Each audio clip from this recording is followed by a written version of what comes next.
Dimanche, 17h. Mettez la chaîne GRTV. Découvrez des enfants passionnés. On n'allait pas gagner parce qu'on a déjà gagné. On ne mélange jamais les torchons et les serviettes. Des enfants talentueux.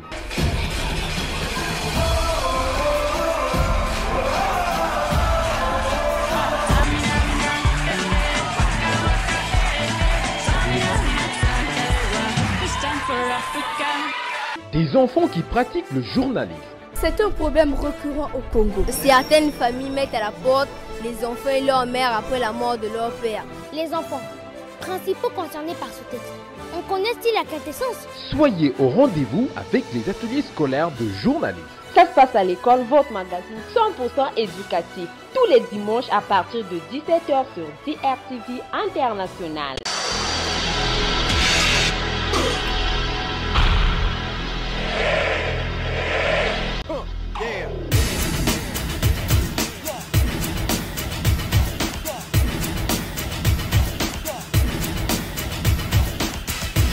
Bonjour, au sommaire de ce numéro, gros plan sur le CG Filou.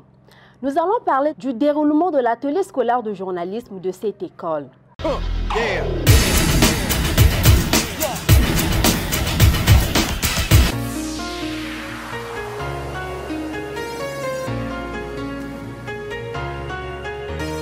Dans le budget scolaire, il y a une rubrique qu'on appelle l'activité culturelle.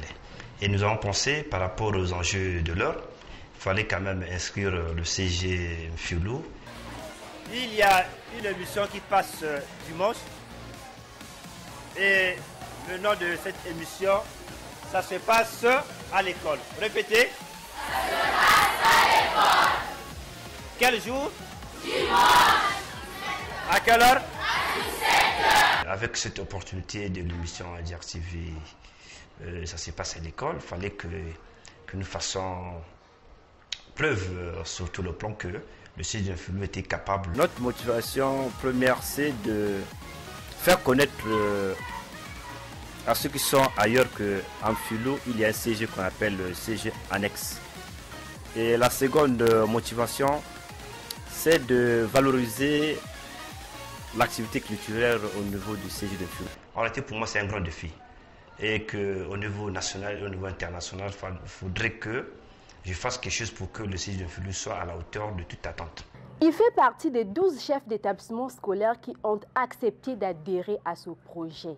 Pour faire gagner le CG de Filou, il faut voter massivement.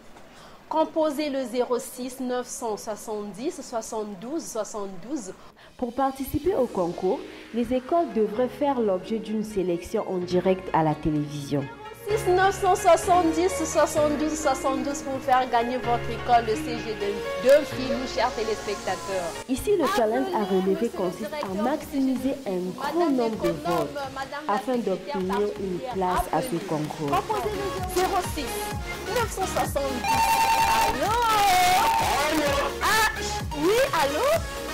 19 mouvements pour le CG de Filou. Allô, 20 fois, chers téléspectateurs, ils vont bientôt égaler le CG de Léa Gamoka, chers téléspectateurs. Allô, et voilà.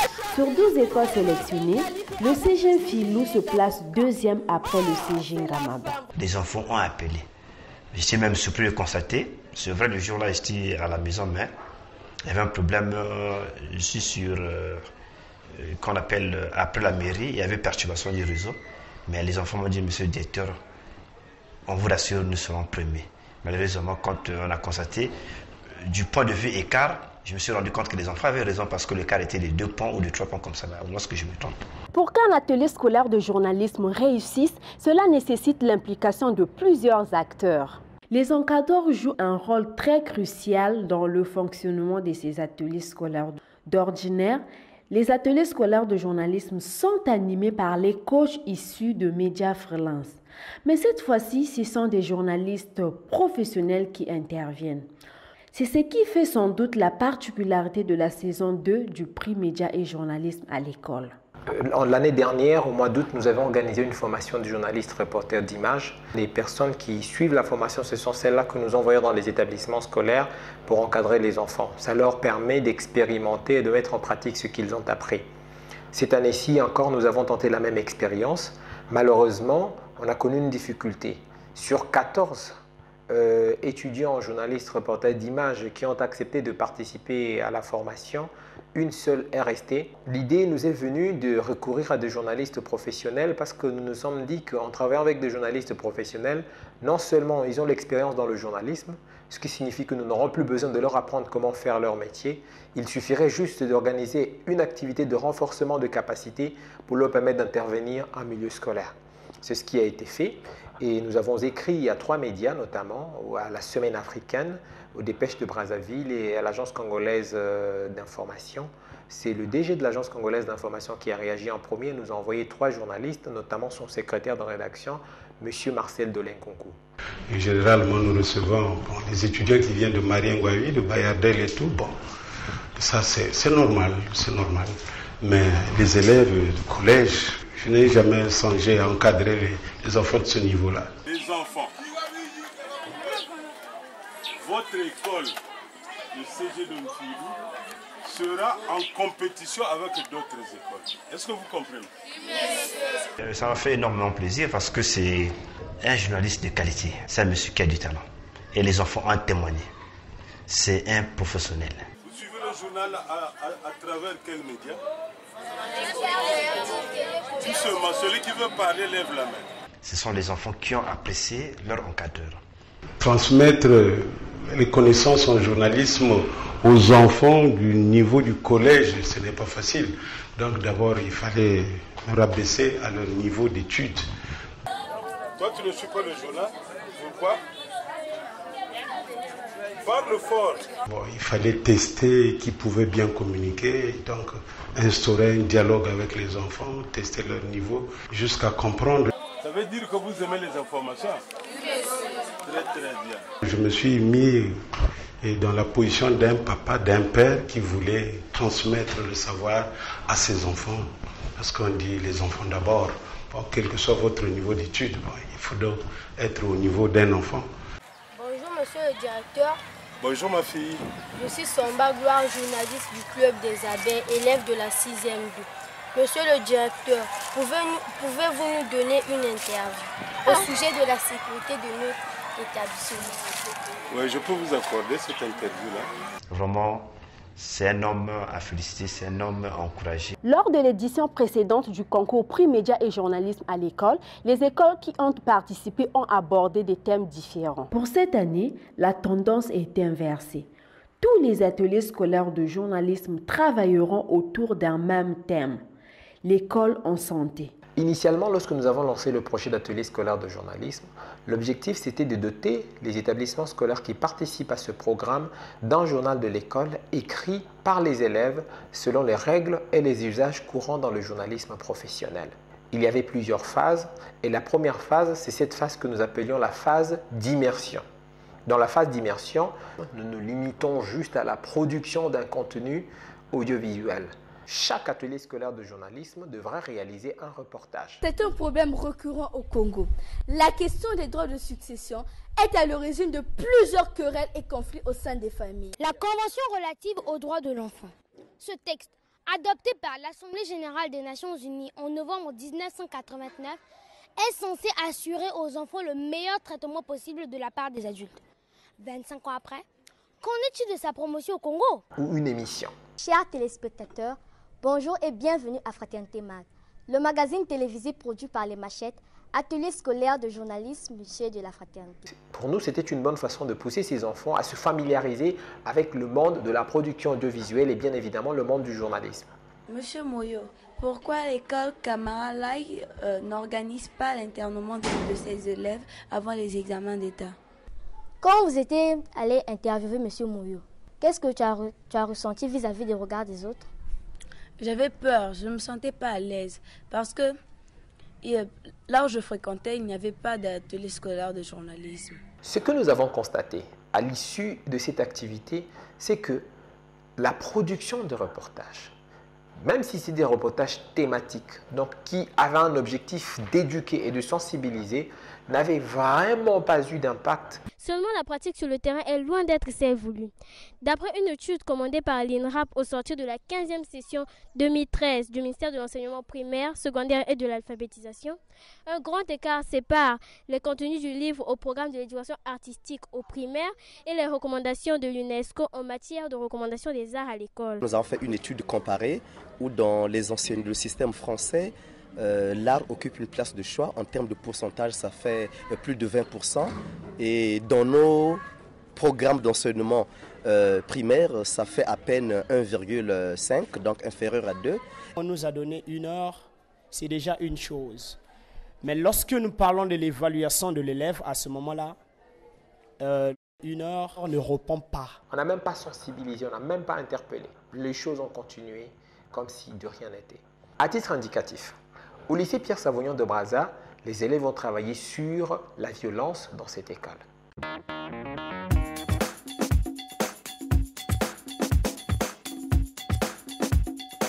Mesdames et messieurs, chers téléspectateurs, bonjour et bienvenue à la Gazette de l'élève du lycée Pierre Savognon de Brazza. Nous allons parler de la violence dans notre lycée.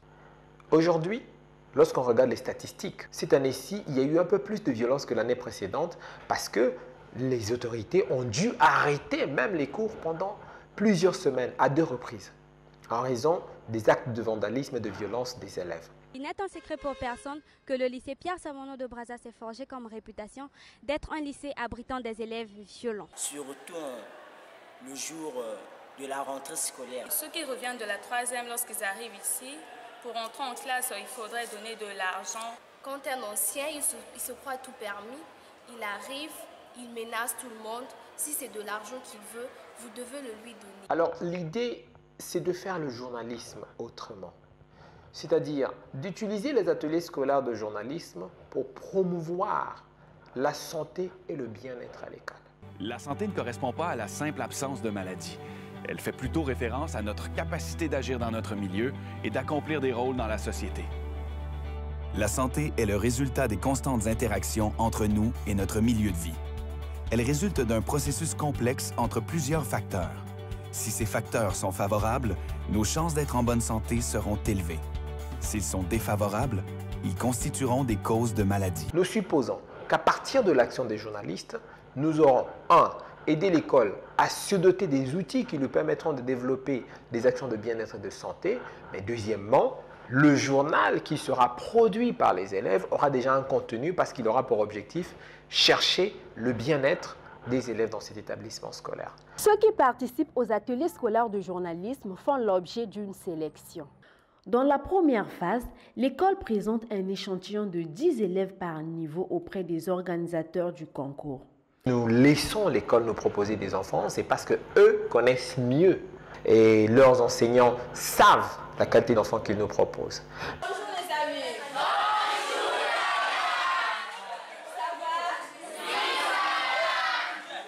Ok, c'est bien le CG Filou. Aujourd'hui, c'est parce que votre directeur a inscrit l'école CG Filou, votre école à un concours qu'on appelle les médias et journalisme à l'école. J'avais laissé la paternité au surveillant général et aux deux de sélectionner les meilleurs élèves d'abord. Les meilleurs élèves en orthographe, les meilleurs élèves en rédaction. Après cette sélection, nous sommes passés par la deuxième phase. C'est le courage et l'expression. C'est sur ces 3 critères que nous avons sélectionné nos enfants. À partir de cet échantillon, Média Freelance soumet à ses élèves 2 tests pour en retenir que quelques-uns qui constituent l'effectif final de l'atelier. Quels sont les enfants que nous cherchons? Nous cherchons les enfants qui sont courageux, c'est-à-dire qui font preuve de sang-froid. Nous cherchons des enfants qui sont éloquents, qui s'expriment bien. Nous cherchons des enfants qui savent raisonner, qui sont profonds dans leur raisonnement. Nous ne regardons pas les fautes d'orthographe. Nous jugeons la profondeur. Ainsi, les notes portent sur un texte qui est moins profond, un texte qui est assez profond, un texte qui est profond, un texte qui est très profond. Les 2 épreuves que nous leur faisons passer nous permettent effectivement de désigner ces enfants. Lettre à Sangoma. Il y a 2 enfants, Sangoma, alors âgé de 12 ans, a été violé par son propre père. Écris-lui une lettre pour la consoler et l'encourager. C'est une situation tragique qu'a connue une jeune fille de 12 ans. On vous dit que Sangoma est une jeune fille âgée de 12 ans. Et elle a été abusée, violée par son propre père. Elle vient d'apprendre par la suite qu'elle est atteinte du VIH-Sida. Vous connaissez le VIH-Sida? Oui. C'est quoi? Voilà. Et elle vient d'apprendre qu'elle est atteinte du VIH-Sida et qu'elle ne pourra jamais mettre au monde. Ça signifie quoi? Elle ne pourra pas. Voilà. On vous demande d'écrire une lettre pour la consoler et l'encourager. Prodiguer des conseils à Sangoma. Pourquoi une telle situation tragique? Non seulement cela permet aux enfants d'être solidaires avec les autres enfants qui peuvent souffrir du VIH-Sida, mais d'inciter les enfants à raisonner. On va voir comment ils vont prodiguer des conseils à cet enfant. Et vous, madame, que pouvez-vous dire à notre amie Sangoma pour l'encourager et la consoler?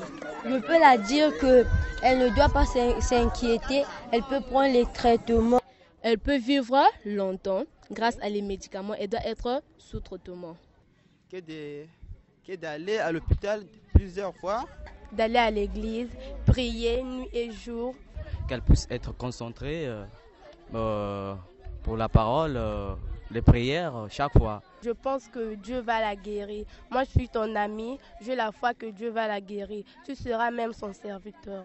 Ils vont essayer de se mettre à la place de cet enfant. Ils vont réagir comment? Ta propre fille que tu viens de mettre au monde, comment tu peux violer ta propre fille? C'est vraiment bizarre. Un père violer sa propre fille, non. Ces genres de pères, ils doivent faire la prison parce que ces genres de gens, ce sont des gens qui sont en train de détruire l'humanité. Pour nous, les enfants, que nous devons suivre l'éducation de nos parents, bien écouter et bien les respecter. Maintenant, l'épreuve orale leur permet de montrer leur côté sans froid. En général, on leur donne juste 5 minutes pour se préparer. Après, ils vont devoir affronter la caméra en improvisant une émission. Pour des enfants qui n'ont jamais été en contact avec la caméra, qui n'ont jamais fait une émission, lorsqu'ils s'essayent à cette activité et qu'ils s'en sortent, nous supposons que ces enfants ont rempli les conditions nécessaires pour participer à l'atelier du journalisme. Bonjour chers téléspectateurs. Vous êtes les bienvenus à notre émission. Votre magazine Filou Show. On est venu ici pour débattre sur un sujet de viol. Quel conseil peut-on donner à Sangoma? Ça ne veut pas dire que comme Sangoma est atteinte de la maladie, qu'elle ne pourra pas avoir d'enfants. Elle peut en avoir. Elle peut aussi avoir un bon mari qui n'est pas vraiment atteint du VIH-Sida. Bonjour chers téléspectateurs, soyez tous branchés sur notre antenne. Nous allons aujourd'hui aborder le sujet du jour dont il s'agit le viol de Sangoma par son propre père. Un homme qui veut épouser une femme, quand il prend la décision de s'engager, il s'engage définitivement. Avec mes enfants, je m'étais... Bon, en réalité, c'est le serment que j'avais prêté dès la prise de service. J'avais dit à ces enfants-là, une année exceptionnelle, donc sur tout le plan, il faudrait qu'on parle de Filou. CG Filou doit être parmi les meilleurs CG de Brazzaville.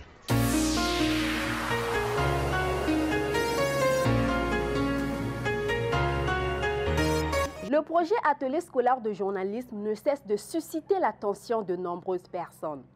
C'est le cas du directeur général de l'Agence congolaise d'information qui a cédé 3 de ses journalistes pour servir de coach. En charge de l'atelier scolaire de journalisme du CG Filou, Marcel Delay, l'un des 3 journalistes de l'Agence congolaise d'information, s'en sort tant bien que mal, nonobstant les innombrables difficultés rencontrées.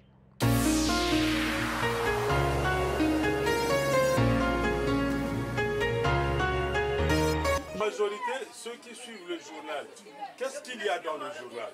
Les informations. Très bien, les informations. Ici, c'est quelle classe? 4e. Très bien, bravo pour la 4e. Il fallait prendre les enfants de la classe de 6e, de 5e, 4e, 3e, tout le monde. Bon, pour un même enseignement, ce n'est pas facile. Parler du journalisme directement comme ça, bon, les enfants ne peuvent pas comprendre. Il faut d'abord les mettre dans cet état de journalisme-là. Les enfants ont répondu aux petites questions simples. Toi, tu ne suis pas le journal. Pourquoi? Parle fort. Je suis journaliste, vous êtes le président de la République. Monsieur le président de la République, monsieur le président, après je peux faire ça. Et ainsi de suite. C'est pour essayer de les mettre un peu dans l'ensemble où je voulais les amener là. Donc quand j'ai testé le niveau, j'ai senti que tel ou tel autre élève pouvait être utile et pouvait donc comprendre la matière. Bon, j'ai fait la sélection. J'ai eu un échantillon d'enfants qui a accepté donc de travailler avec moi. Je leur ai donné une petite matière, hein, je puis dire, parce que le journalisme c'est un grand ensemble. Quand tu vas avec tes appareils en reportage, tu vérifies si tu as ton bloc-notes. On va pour trouver l'information.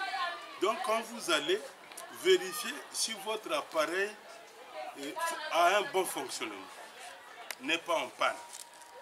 Vérifiez si le micro là, vous le testez, fait passer bien l'information. Parce que quand vous allez débuter l'interview, vous n'allez pas demander à votre sujet d'arrêter parce qu'il y a des piles qui manquent quelque part que vous allez mettre dans l'appareil. En un mois, il fallait donc communiquer avec ces enfants pour essayer de les former dans ce domaine-là. Avec tes appareils en reportage, tu vérifies si tu as ton bloc-notes pour trouver l'information. Donc quand vous allez vérifier si votre appareil a un bon fonctionnement, n'est pas en panne. Telle interview, vous n'allez pas demander à votre sujet d'arrêter parce qu'il y a des piles qui manquent quelque part que vous allez mettre dans l'appareil. C'est impoli. Alors, je vous apprends comment on tient le micro. Pour celui qui va poser la question. On ne fait pas le micro comme ça. Voyez, on ne mange pas le micro. Il faut toujours créer un champ entre la bouche et le micro. N'éloignez pas trop le micro. Parce que si quelqu'un ne parle pas aussi fort, vous n'allez rien enregistrer. Est-ce que vous me comprenez? Très bien. Le micro doit être bien tenu devant la personne que vous interviewez, en respectant un petit champ. Un petit champ.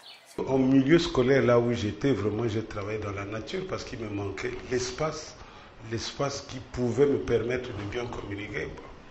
On n'était pas dans une salle de classe, on était dans la nature quelque part. Et voilà, donc, il fallait donc attirer leur attention à ce qu'ils me suivent.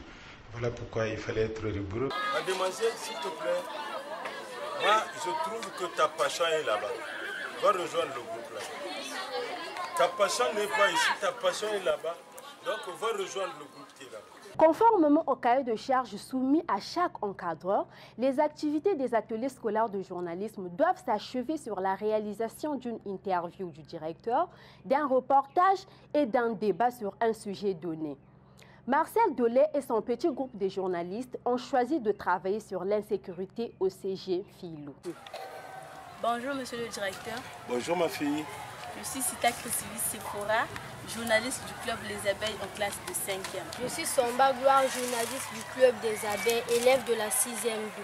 Je suis Yombi Bazolo Marie-Larose, journaliste du club Les Abeilles en classe de 6e. Monsieur le directeur, pouvez nous accorder une interview au sujet de l'insécurité au CG Filou? Mais c'est un bon sujet, je me sens concerné, je vous l'accorde. J'ai amené les enfants, je les ai orientés vers un sujet d'actualité qu'ils vivent au quotidien dans leur établissement.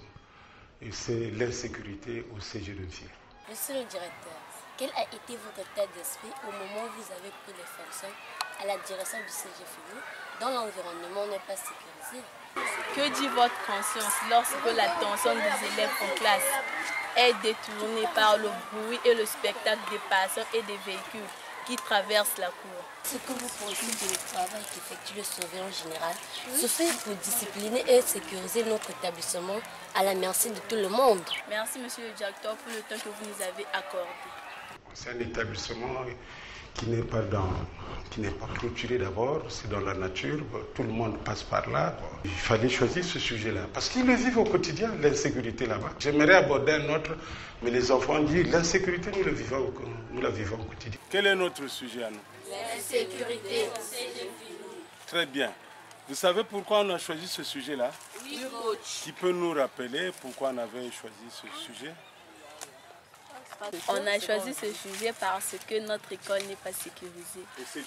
Par exemple, les pagailles qui se passent ici, il y a des lycéens de la réconciliation qui viennent souvent se battre avec les élèves du CGM Filou.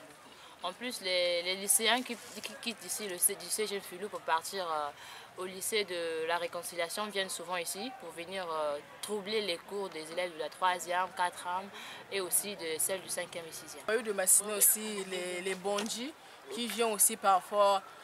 Il y a des jours qu'on voit quand tu viens à l'école le matin, des cadenas sont bombardés par des matières fécales et les classes sont fermées, il n'y a pas le moyen pour ouvrir parce que c'est bombardé avec les matières fécales. Nous sommes revenus des vacances, on est venu trouver les cadenas badigeonnés des caca. On a fait rentrer les tiges dans les cadenas pour qu'on ne puisse plus faire cours. Les bandits de Massina viennent troubler les cours, viennent faire battre les élèves du CGM Filou et puis on n'est pas en sécurité. La première difficulté, il me manquait l'espace où je pouvais encadrer ces jeunes élèves-là.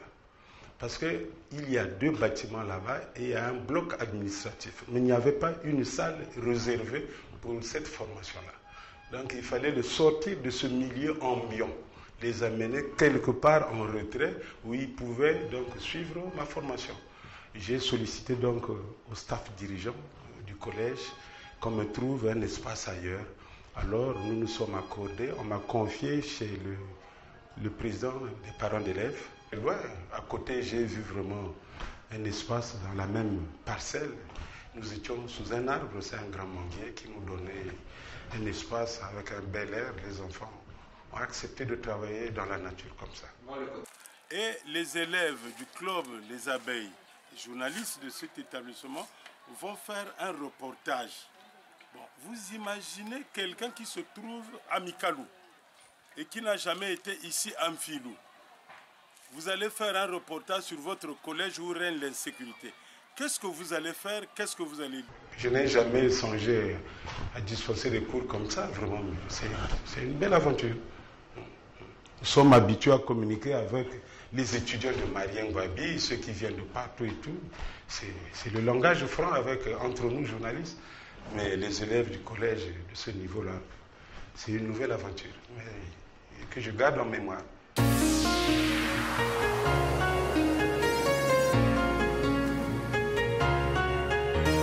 Chers élèves, pendant 15 minutes, nous avions parlé cancer. Qui peut me dire ce que c'est qu'un cancer? Le cancer désigne une centaine de maladies caractérisées par une multiplication anormale des cellules. Le cancer n'épargne personne. Hommes et femmes, jeunes et adultes en sont tous victimes. Est-ce à dire qu'au Congo, le cancer touche aussi les enfants? Oui, chaque année on enregistre 20 à 30 nouveaux cas de cancer de l'enfant au CHU de Brazzaville. Malheureusement, aucun enfant n'a guéri du cancer au cours de ces 5 dernières années. Est-ce à dire que le cancer est une maladie incurable?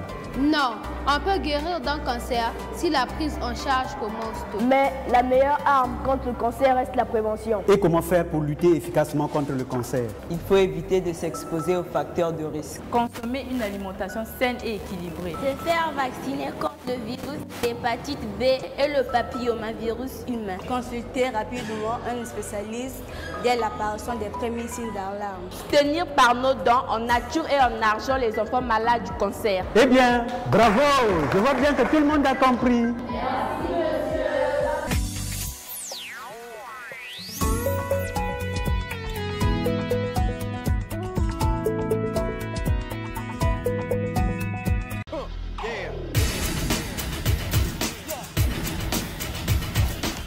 Depuis Cape Town en Afrique du Sud, école d'ici et d'ailleurs, nous découvrons une école assez spéciale parce que c'est une école de langue. Je parle bien de Language Teaching Center.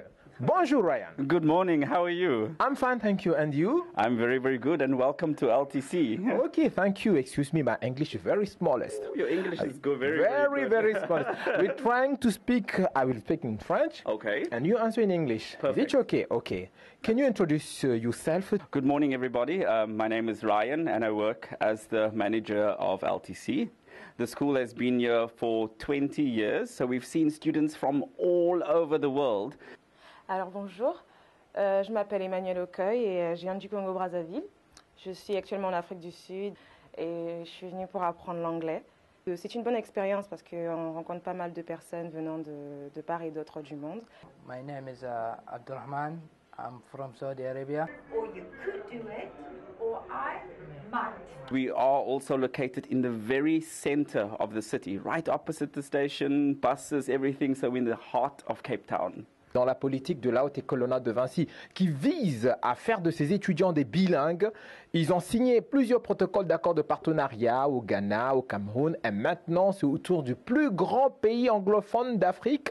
Je ne veux pas dire du monde, mais d'Afrique, l'Afrique du Sud. Nous sommes ici à Cape Town et vous voyez très bien le très beau jardin du centre-ville qui nous sert d'arrière-plan. Nous allons parler un tout petit peu de l'école en Afrique du Sud, de l'école, la Haute École Leonard de Vinci en Afrique du Sud. Alors, je commence avec Thomas. Tu es ici en Afrique du Sud à Cape Town. Pour quelle raison? Je suis en Afrique du Sud parce qu'au niveau de notre école à Brazzaville, donc l'école Léonard de Vinci, nous avons un institut qui forme les interprètes et les traducteurs.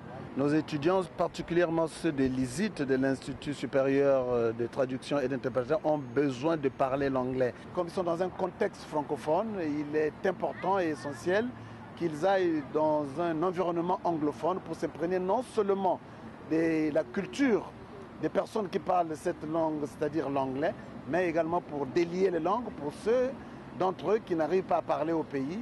Nous sommes venus ici pour négocier avec des bonnes écoles afin de pouvoir trouver des partenaires auprès de qui on va envoyer nos enfants pour venir parler l'anglais, c'est-à-dire venir pour ils vont effectuer des voyages d'immersion linguistique. Et pour les autres, d'aller plus loin dans la pratique de la langue anglaise. La palme de la première signature va à Language Teacher Center. Hi, your visitors are here. Okay, cool, bye. Alors dis-moi, Ryan, pour quelle raison avez-vous accepté de signer ce protocole d'accord de partenariat avec cette école? I think we signed the contract because we love the Congolese. Some of our staff visit Congo regularly, and also because we've got a strong and long-term relationship with the Congolese people. We always welcome them to LTC. So we can do our homework. Can you give me another example how we can use the word? Is that correct? Do something to eat? Make something to eat. Okay, so if we look at the word actress, this part becomes our suffix. So let's join us in South Africa, LTC School, Cape Town. It's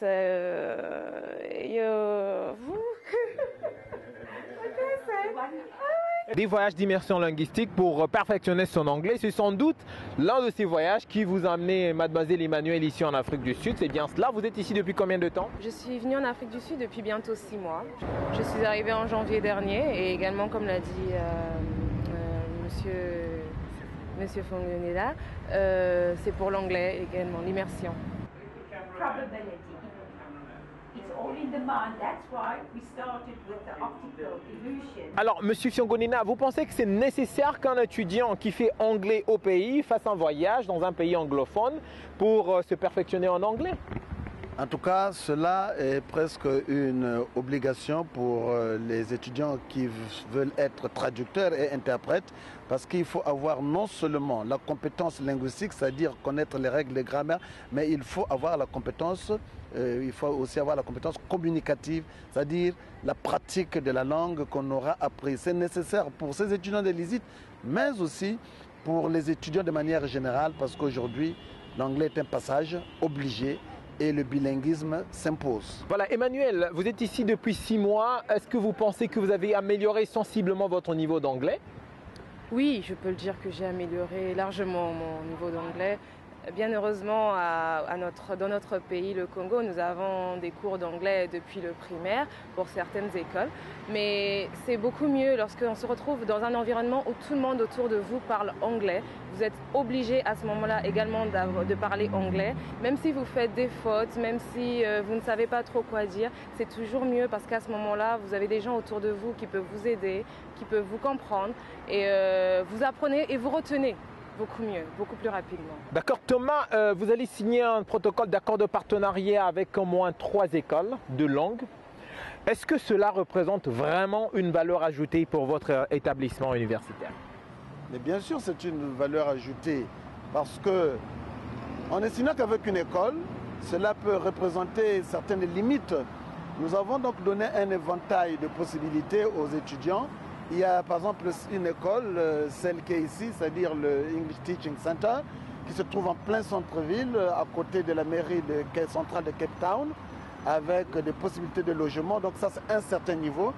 Et d'autres possibilités, bien entendu, vers le sud de Cape Town, pour ceux de bourses modérées. Donc nous voulons donner un éventail pour que les étudiants aient le choix de choisir, pour ne pas me répéter, aient le choix de prendre ce qu'ils veulent prendre, ce qu'ils trouvent intéressant et adapté à leur bourse.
Ce qui m'a motivé à participer à ce concours, l'école des lecteurs, c'est la lecture.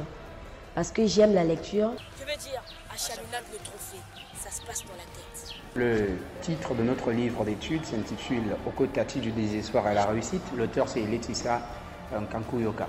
Pour plus d'informations et suggestions, veuillez consulter notre site web écoleetmedia.org ou écrivez-nous sur notre page Facebook facebook.com/école sur DRTV. À très bientôt. Dimanche, 17h. Mettez la chaîne DRTV. Découvrez des enfants passionnés. On n'allait pas gagner parce qu'on a déjà gagné. On ne mélange jamais les torchons et les serviettes. Des enfants talentueux.